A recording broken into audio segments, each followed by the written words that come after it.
usually when people give introductions to their performances, it's to excuse a bad performance or a bad song or something like that. I have to give you an introduction because I'm still on this website working on my instructions for how to write pop songs, so this is pop song number 2. And I just want to tell you that I'm at the intermediate level. There is advanced level, and what's interesting about pop song writing, you may not know this, I know the Furman students will have no idea about this, but it turns out that there's an actual inverse relationship between your knowledge of music and your ability to write pop songs. So the more you know about music, the less likely you are to be able to write a pop song.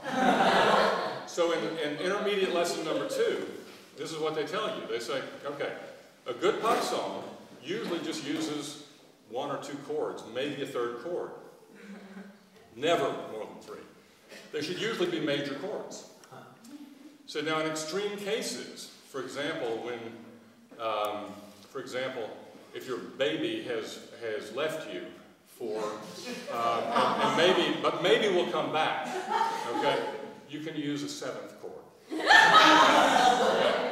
Now, if your baby has left you and maybe run off with your best friend,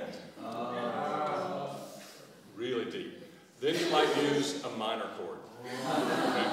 Now, if your baby has left you and run off with your best friend, gotten terribly drunk, in a car accident and was killed and is not coming back, okay, then you might use a minor and a 7th chord in the same song. Okay? These are the kind of instructions that they give you for those of you who are thinking too hard about this. There are also some instructions about content to be aware of. And of course, they give you a whole list of things that you should include, you know, like my baby's gone, my baby's not coming back.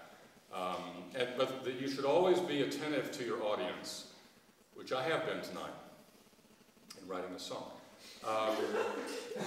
If your audience is from, say, Pennsylvania, then you probably want to include something about a closed factory town, something like that, okay, and how depressing that is. All right. And then your minor chord comes in.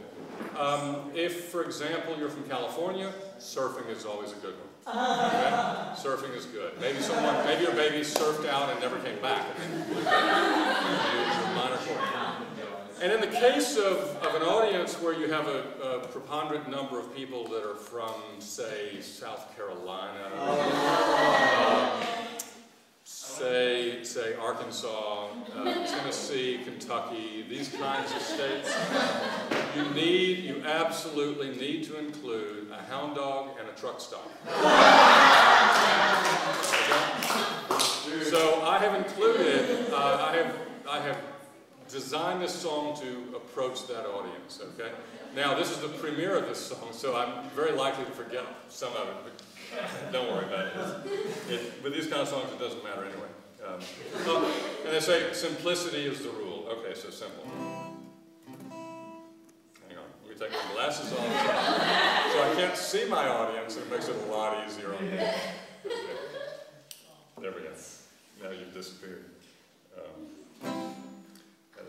Oh, this song is, the last song was entitled, you know this maybe, I didn't say it, but the last song was entitled In Love Again, and this song is entitled Alone Again.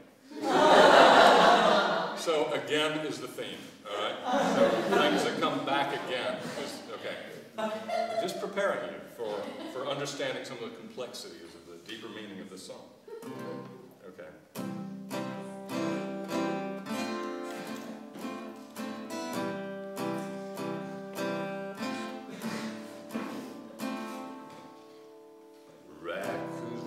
From a hound dog, looking for a place to hide.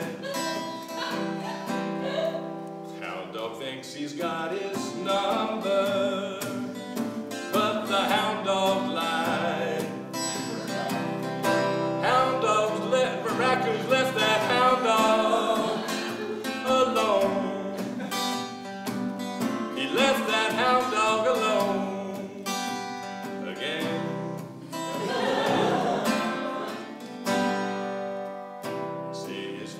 Like a rain clouds following me back home.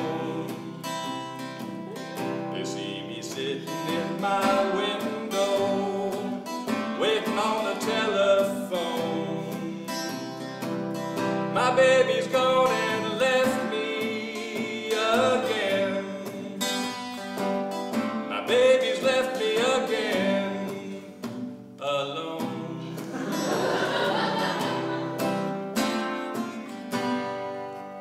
She says she's looking for her true love, for the moon and the stars. I think he's working at the truck stop or the local bar.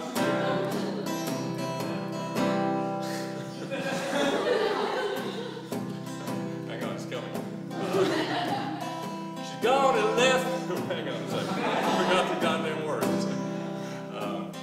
She left me talking to my radio.